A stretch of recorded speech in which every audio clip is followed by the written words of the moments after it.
Hi gorgeous! Happy Frugal Friday to you. My apologies, this video is so late today. I've had one heck of a challenging week, let me tell you what. I had surgery last week to repair a torn tendon in my elbow, so that's what this is if you catch a glimpse of it throughout the video. I am bruised so badly underneath this wrap, and I didn't want to have to subject you to sitting here staring at my bruise the whole video, so we covered that mess up.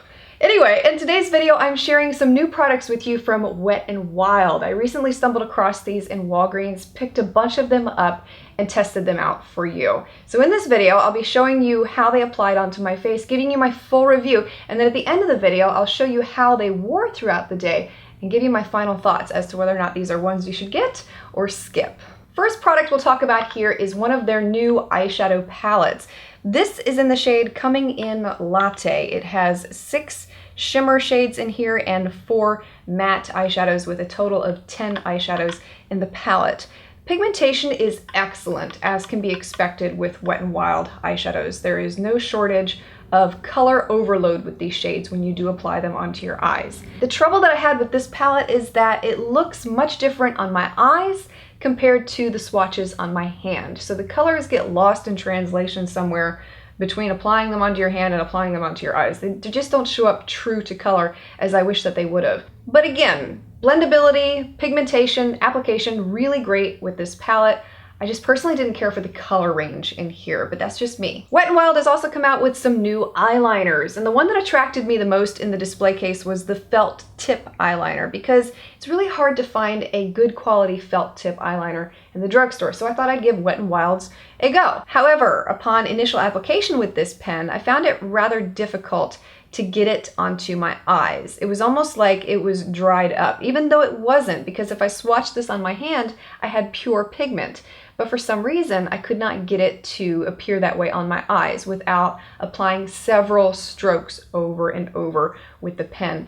And even though this is a dark brown color, I also felt like it showed up rather black on me. So the pigmentation was off in color, in my opinion. Now the pen itself was very easy to use, not scratchy at all. The final effect was also equally beautiful, but I felt like it took me too long to get to that point, and I would like something that's a lot quicker and does not require so much hassle. Next up is their new Mattifying Powder. Really love the packaging with this one. They give you the powder on top, and then when you lift it up, you have a powder puff underneath, which is really convenient. This is a very finely milled powder. I was very happy to see that with this one. It does not apply onto the face white like you might expect for it to. The e.l.f. HD powder is also a white powder like this one, and that one does have a white cast when you apply it onto your skin, but I didn't find that with the Wet n Wild one. One of the other new products that I was really excited to see Wet n Wild had put out is an Illuminating Palette, and this is in the shade Catwalk Pink. At first, I was really concerned that this was going to have a gold overspray to it, like some other brands have tried to do to us in the past.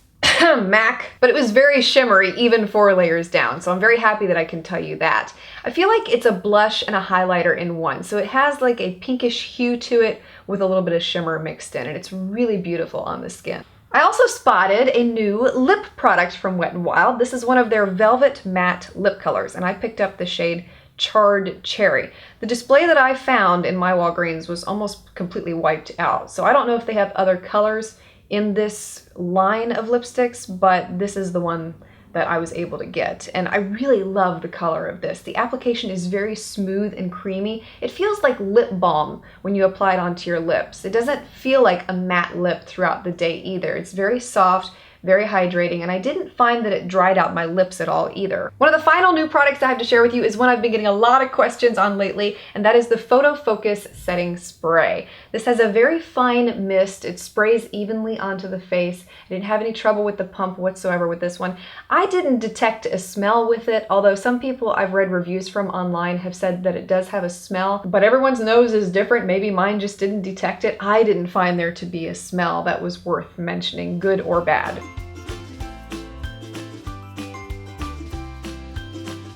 So how did all these products wear? I wore them for a straight 9 hours on the day that I tested them out, and I wrote down all of my notes here so I wouldn't forget all of the details to share with you. We'll start with the eyeshadow palette. I already mentioned this when I was giving you the review on it, but I felt like the colors bled together by the end of the day. It just didn't look like it did when I had first applied it, so really disappointed to see that. For the eyeliner, it does stay put all day. It didn't move one bit, so even though it's a really difficult one to apply, it doesn't budge. The lipstick wore extremely well throughout the day. I was very pleased with how much was left over after 9 hours, even through eating and drinking. However, I do have to say that it transfers horribly. For a matte lipstick that's supposed to stay in place, this one does not. When I had swatched my hand earlier in the video, I left that swatch on my hand throughout the entire day, and I was wearing a white shirt on the day that I was testing these products. I had little pink spots all over my shirt from where the lipstick had transferred, so not good in terms of transferability. It just does not stay put. The highlight palette looked just as beautiful at the end of the day as it did at the beginning. I have been very pleased with this one from start to finish, so cannot recommend it enough to you. For the powder, it held up for about 5 hours before I had shine breakthrough on my face. And I'm really oily, and the day that I tested these products, it was 95% humidity here. So for that to have held up for 5 hours, that was actually not so bad. So pretty pleased with this powder, and I feel like if the humidity had been a little less that day, it might have held up a little bit better. And finally, let's talk about the setting spray. So when I applied this, I only applied it to half of my face because I wanted to see if it would perform better than the side with just powder. And I do feel like it performed a tiny bit better. It was just a little less oily on the side with the setting spray. One of the more unsettling things that happened to me with the setting spray is that I felt like there were little white zits that had popped up on my cheek that were not there at the beginning of the day when I had applied my makeup. So I don't know if those were from the setting spray or not, but it didn't leave me with a good feeling about the Wet n Wild setting spray. So I'm still on the fence with it. I do need to try it a couple more times just to see if it happens again. It could have been just a fluke, but I wanted to mention it. Let me know what you think about these new Wet n Wild products, and if they're ones that you have picked up or you're interested in picking up now. Would love to hear your thoughts.